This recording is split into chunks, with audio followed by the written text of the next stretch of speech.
नमस्कार, सुस्वागतम, वेलकम। मैं निधि शिमाली आपके अपने इस यूट्यूब चैनल में आप सभी का स्वागत करती हूँ। आज मैं आपके सामने वृषभ राशि वालों का जून माह का मासिक राशिफल लेकर आई हूँ और इस वीडियो के दौरान मैं इस माह में आने वाले कुछ व्रत और त्योहारों के बारे में जानकारी दूंगी, ग्रह गोचर की स्थिति के बारे में बताऊंगी और मासिक राशिफल की जानकारी दी जाएगी।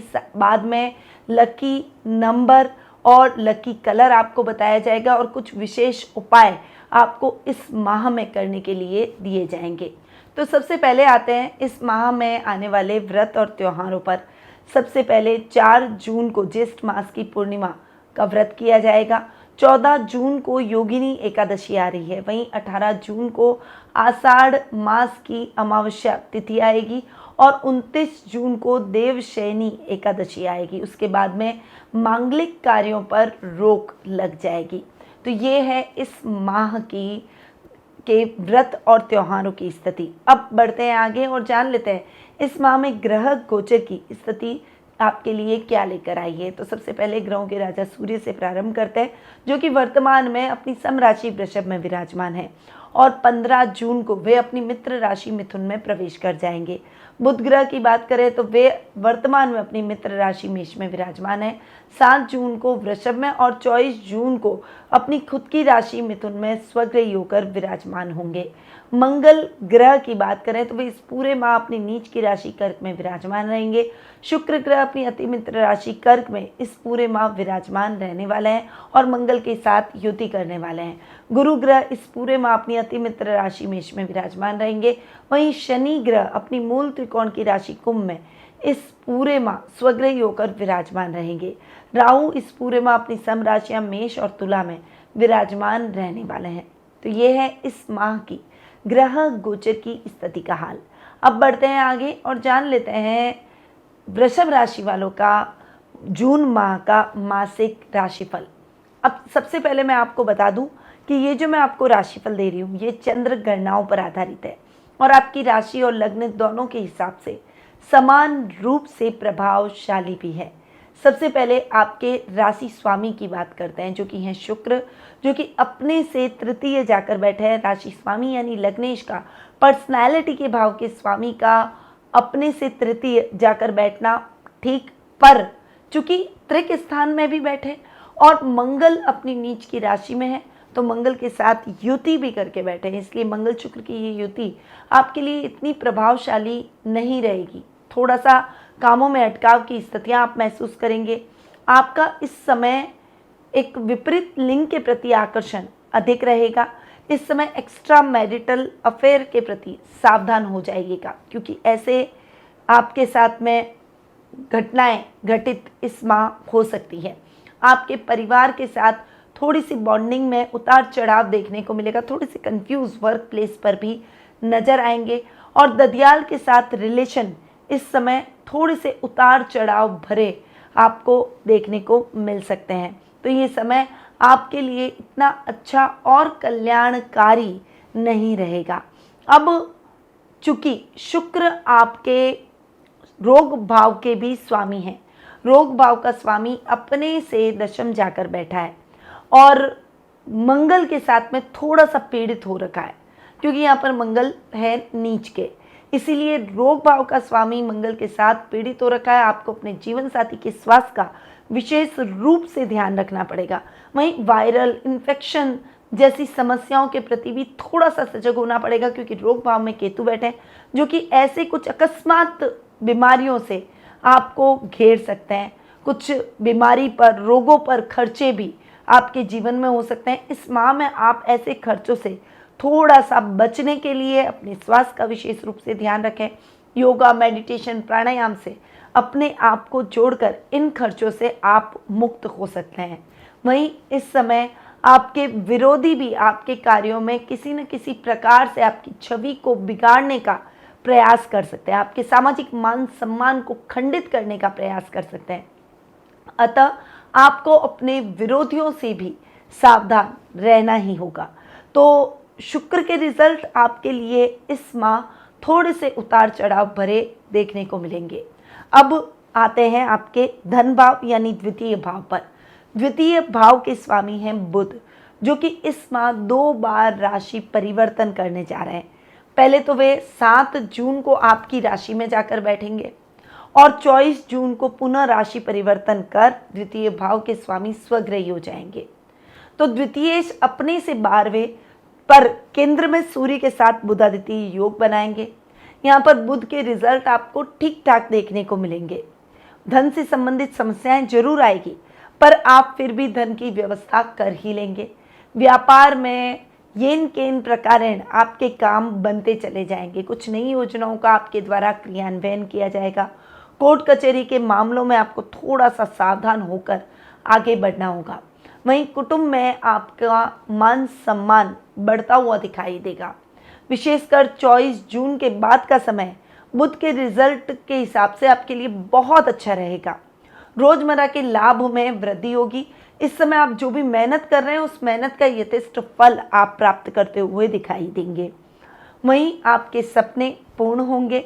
वहीं ये समय आपको चारों तरफ प्रसिद्धि दिलाता हुआ दिखाई देगा।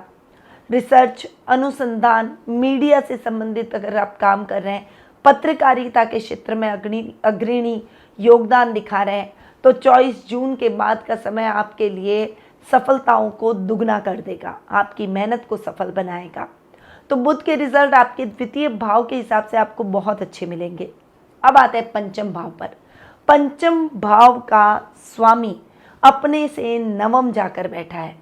यहाँ पर पंचमेश का अपने से नवम जाकर बैठना आपके लिए बहुत ही शानदार परिणामों से भरा रहेगा।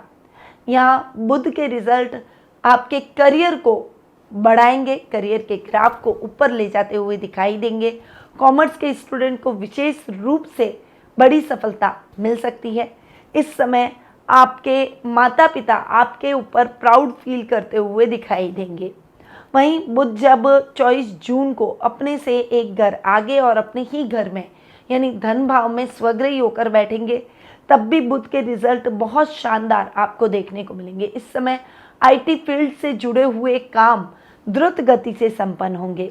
अकाउंटिंग, फाइनेंस, बैंकिंग सेक्टर से अगर आप जुड़े हुए हैं तो इस समय आपका करियर बढ़ता हुआ, आपके लाभ में वृद्धि और प्रमोशन के पूर्ण योग बनते हुए दिखाई देंगे। तो बुध के रिजल्ट खुलकर 24 जून के बाद में आपको और भी अच्छे देखने को मिलेंगे। तो पंचम भाव के हिसाब से बुध के रिजल्ट आपके लिए बहुत ही अच्छे रहेंगे।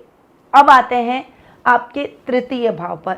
तृतीय भाव के स्वामी हैं चंद्रमा, पर तृतीय भाव में मंगल और शुक्र की युति आपको थोड़ा सा कंफ्यूज करती हुई, आपके अग्रेशन के कारण आपको नुकसान दिलवाती हुई दिखाई दे रही है। इस समय कलाकारों को बहुत सतर्क होकर कला के क्षेत्र में आगे बढ़ना होगा। जो कोरियोग्राफर्स हैं, जो वीडियोग्राफर्स हैं, फोटोग्राफर्स हैं, फिल्म उद्योग से जुड़े हुए हैं, उनके लिए ये समय सावधानी से आगे बढ़ने का है, क्योंकि इस समय आप थोड़ा सा स्ट्रगल करते हुए दिखाई देंगे और बनते काम भी आपकी वाणी से बिगड़ सकते हैं।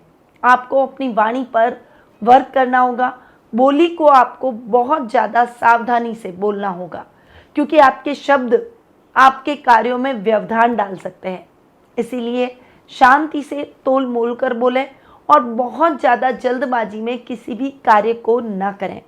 राजनीति से जुड़े हुए राजनेताओं को भी इस समय ध्यान देने की आवश्यकता है, क्योंकि इस समय वे कंट्रोवर्सी में फंस सकते हैं। इसीलिए सावधानी के साथ आपको अपने कार्यों को करना होगा। हॉबी से रिलेटेड कार्यों में भी आपको थोड़ा सा स्ट्रगल करना पड़ सकता है। अब आते हैं आपके सुख स्थान पर। आपके सुखेश है सूर्य, जो कि आधे महीने तक आपकी राशि में और आधे महीने पश्चात आपके द्वितीय भाव यानी धन भाव में जाकर विराजमान हो जाएंगे। सुख स्थान के स्वामी का आपकी राशि में आकर बैठना और आपके पंचमेश के साथ युति करना आपके सुखों में निरंतर वृद्धि करेगा।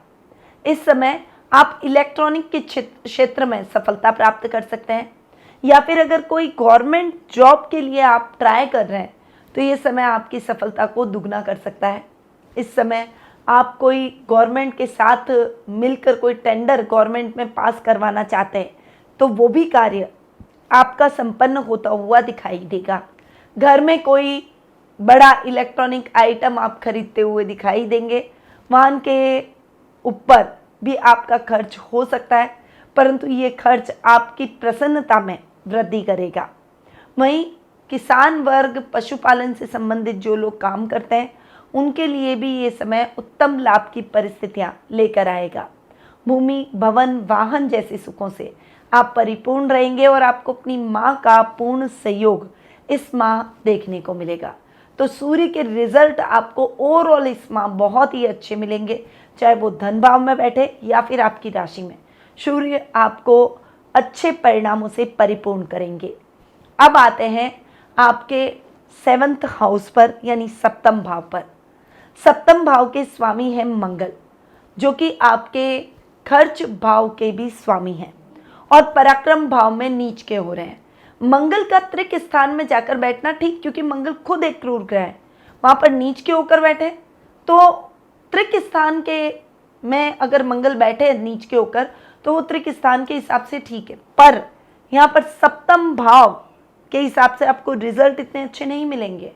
इस समय आपको खनन विभाग से संबंधित अगर आप काम कर रहे हैं, या फिर आपका कोई माइनिंग का बिजनेस है, या फिर आपका रासायनिक पदार्थों का कोई काम है, तो डेफिनेटली आपको बहुत केयरफुल होकर आगे बढ़ना होगा।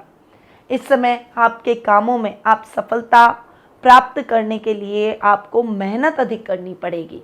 व्यापारी वर्ग जो योजनाएं चल रही है, पहले उनको पूरा करके ही नई योजनाओं का शुभारंभ करें। इस समय दाम्पत्य जीवन में भी उतार चढ़ाव की स्थितियां आपके लिए बनी रहेगी। जीवन साथी के साथ अग्रेशन और क्रोध से काम बिगड़ सकते हैं, रिश्ता बिगड़ सकता है। इसीलिए अपने अग्रेशन और गुस्से को साइड में रखकर बातचीत के द्वारा शांति से अपने रिश्ते को संभालने का प्रयास करें। इस समय लव रिलेशनशिप में है तो ब्रेकअप होने की संभावना बनी हुई है, और लवमेट के साथ में आपको धोखे की भी संभावना बन रही है। तो आपको अपने लव पार्टनर को आगे अपनी लव रिलेशनशिप में बढ़ाने से पहले या सीरियस रिलेशनशिप में बढ़ने से पहले उसके बारे में पुनर्विचार जरूर करना चाहिए। तो मंगल के रिजल्ट सप्तम भाव के हिसाब से आपको अच्छे नहीं मिलेंगे। अब खर्च भाव का स्वामी अगर नीच का है तो खर्च भाव के हिसाब से मंगल के रिजल्ट आपके लिए ठीक रहेंगे। ये आपके खर्चों को थोड़ा सा नियंत्रित करेंगे, इम्बैलेंस लाइफ को बैलेंस करेंगे, कर्ज की स्थितियों से आपको मुक्ति दिलवाएंगे। पर यहाँ पर गुरु राहु का चांडाल योग भी बन रहा है, इसीलिए इस समय आपको वर्क प्लेस पर सावधानी से आगे बढ़ना है। आपके ऊपर झूठे आरोप भी लग सकते हैं, आपके काम बनते बनते अटक सकते हैं, इसीलिए आपको बहुत सावधानी के साथ आगे बढ़ने की संभावना बन रही है। यहाँ पर आवश्यकता इस बात की है कि आप अपने आंख नाक कान खुले रखें, अधिकारियों को अपने विश्वास में लें और ईमानदारी से अपने कार्यों को करें। अगर आपने बेईमानी का रास्ता अपनाया तो डेफिनेटली इसके दुष्परिणामों से भी आपको अवगत होना ही पड़ेगा। इसीलिए थोड़ा सा केयरफुल होकर अपने जीवन में आगे बढ़ें। अब आते हैं आपके अष्टम भाव पर। अष्टम भाव के स्वामी हैं गुरु, जो कि आपके लाभ भाव के भी स्वामी हैं। गुरु पर शनि की तीसरी दृष्टि, गुरु राहु के साथ में पीड़ित। इस सिचुएशन में गुरु के रिजल्ट ओवरऑल प्रभावित होते हुए दिखाई देंगे। यहाँ पर आपको यात्राओं में सावधानी रखनी पड़ेगी। आपको भावुकता में किसी को भी अपने मन की बात या फिर अपने सीक्रेट्स नहीं शेयर करना है, क्योंकि इससे आपको नुकसान हो सकता है। गुप्त शत्रुओं के प्रति सजग रहें और अपने काम खुद खड़े रहकर पूर्ण करें। इस समय कंट्रोवर्सी में फंस सकते हैं, इसीलिए ऐसी कंट्रोवर्सी से दूर रहें। बस अपने काम से काम रखें, जितना हो सके आप अपने काम पर फोकस करके आगे बढ़ें। अब गुरु चूंकि आपके लाभेश भी हैं, लाभ भाव का स्वामी अपने से एक घर आगे पर राहु के साथ पीड़ित और शनि की तीसरी दृष्टि खर्च भाव में बैठा है, तो यहाँ पर लाभ की स्थितियां भी ऊपर नीचे होती रहेगी। पूरे महीने लाभ का ग्राफ ऊपर नीचे आपको उतार चढ़ाव से भरा देखने को मिलेगा। इस समय आपको रिस्की कामों में हाथ नहीं डालना चाहिए। शेयर मार्केट, लॉटरी, जुआ, सट्टा ऐसे कार्यों से आप थोड़ा सा परहेज रखें। क्रिप्टो, डिजिटल करेंसी में भी आपको सावधानी रखकर आगे बढ़ना होगा।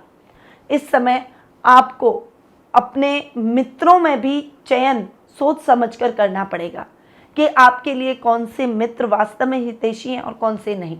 ये चुनाव आपके ऊपर है। गलत मित्रों की संगति आपके जीवन में कई समस्याओं को न्योता दे सकती है। मैन्युफैक्चरर के लिए यही अच्छा रहेगा कि जो ऑर्डर आपके अभी चल रहे हैं उन्हीं ऑर्डर पर ध्यान देकर आगे बढ़े और किसी से नया ऑर्डर लेने से पहले उस कंपनी के बारे में पूरी जांच पड़ताल जरूर करें, पूरा एग्रीमेंट बनाकर कार्य करें। तो गुरु के रिजल्ट आपके लिए इस माह थोड़े से फ्लक्चुएशन से भरे हुए हैं। अब आते हैं शनि पर और आपके भाग्य स्थान और कर्म भाव पर। कर्म भाव के स्वामी हैं शनि, जो कि अपने ही घर में स्वग्रही होकर शश नामक महापुरुष योग बना रहे हैं। भाग्येश भी शनि है, तो दोनों के हिसाब से शनि के रिजल्ट आपको बहुत अच्छे मिलेंगे। नौकरी पेशा लोगों के लिए ये समय बहुत ही अच्छा है। अधिकारियों से अच्छा तालमेल रहेगा। नई नई अपॉर्चुनिटीज़ आपको इस समय मिलती हुई दिखाई देगी।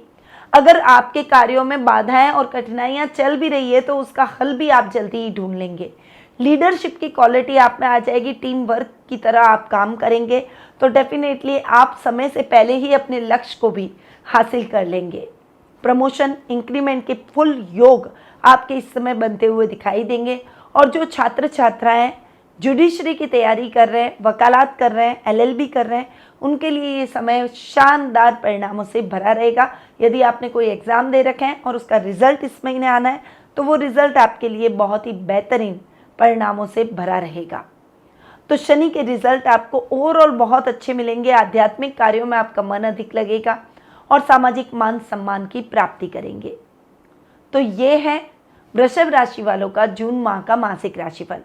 अब आ जाते हैं कुछ शुभ तिथियों पर कि कौन सी डेट्स आपके लिए लकी रहने वाली है। तो 5, 8, 14, 17, 22, 23, 26 ये डेट्स आपके लिए बहुत ही लकी रहेगी। अब अनलकी तारीखों के बारे में भी जान लेते हैं। तो 1 से 4 तारीख, 6, 7, 9 से 13 तारीख, 15, 16, 19 से 21 तारीख, 24, 25, 27 से 30 तारीख, ये तारीखें आपके लिए थोड़ी सी टफ रहने वाली है। इस समय आप कोई भी अपने इम्पॉर्टेंट काम करने से परहेज करें, यानी ऐसे कार्यों को न करें। इन डेट्स पर तो केवल न ही करें। आपका शुभ रंग इस माह रहेगा भूरा, बैंगनी और नीला। ये 3 कलर आपके लिए बहुत ही शुभ रहने वाले हैं। इन रंगों का उपयोग आप अपने कोई भी इम्पोर्टेंट काम में कर सकते हैं। अब आते हैं उपायों पर कि आपको इस माह क्या उपाय करने चाहिए। तो धन धान्य की प्राप्ति के लिए प्रतिदिन पूजा में शुद्ध घी का दिया जरूर जलाएं। जेब में हमेशा चांदी का चौकोर टुकड़ा आपको जरूर रखना चाहिए। शुक्रवार के दिन देवालय जाकर दूध, घी, दही, कपूर आदि का दान जरूर करें। खाने में गाय को प्रतिदिन कुछ हिस्सा अवश्य दें। वृषभ राशि वाले जातकों को माँ लक्ष्मी की पूजा आराधना करनी चाहिए, जिससे माँ लक्ष्मी का आशीर्वाद सदैव आपको मिलता रहे। तो ये हैं कुछ उपाय जो कि आपके इस माह को बना सकते हैं और भी अच्छा और सुख सुविधा और समृद्धि से परिपूर्ण। पर ये उपाय मैंने आपको बताए गोचर की स्थितियों के आधार पर। यदि आप अपनी जन्म पत्रिका के माध्यम से अपने मन में चल रहे कुछ प्रश्नों के उत्तर प्राप्त करना चाहते हैं, जैसे आपका लकी स्टोन कौन सा है, लकी कलर कौन सा है, लकी नंबर कौन सा है, किस दिशा में आपको व्यापार करना चाहिए, आपके इष्ट देव कौन है, व्यापार करें या नौकरी करें, स्वास्थ्य संबंधी समस्याओं से कैसे छुटकारा पाएं, फाइनेंशियली आप कैसे स्ट्रांग हो, आपके घर का वातावरण कैसे अच्छा और बेहतर बना सकते हैं, वीज़ा की प्रॉब्लम है, विदेश यात्रा का सपना है या फिर कोई और प्रश्न है। अगर आप इन प्रश्नों का उत्तर प्राप्त करना चाहते हैं तो आप टेलीफोनिक अपॉइंटमेंट और पर्सनल मीट के माध्यम से मुझसे जुड़ सकते हैं। स्क्रीन पे जो नंबर दिए गए हैं वहाँ आप कॉल करके या फिर व्हाट्सएप करके अपना अपॉइंटमेंट बुक करवा सकते हैं, या फिर मेरी वेबसाइट panditnmshrimali.com पर जाकर भी अपना अपॉइंटमेंट बुक करवा सकते हैं। अब मैं अपनी वाणी को यहीं विराम देती हूँ। स्वस्थ रहिए, व्यस्त रहिए, मस्त रहिए और हमेशा मुस्कुराते रहिए। जय श्री राधे कृष्णा।